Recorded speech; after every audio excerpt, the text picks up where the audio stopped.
Hi guys, good morning. Mag-i-spray na naman tayo ng damo para sa pagtataniman ng mais. So yung sprayer, lagyan muna natin ng nilagyan natin ng kalahating tubig. Tapos lagyan natin siya ng isang lata ng sardinas sa isang 16 liters sprayer. Isang lata na herbicide ang ilagay natin.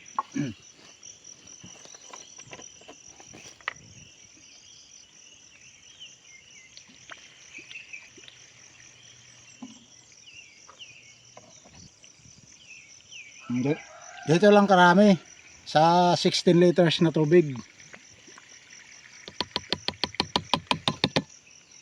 Tapos lagyan natin siya ngayon ng tubig.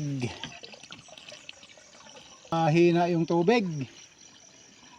Kailangan yung mga damo na to mai-sprayan na siya, kumapal na bago tayo magtanim ng mais. O kung mayroon sanang kalabaw, baka pwede pang ipaararo bago mataniman para mabungkal yung lupa.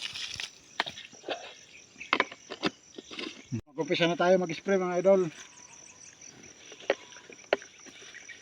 Yep.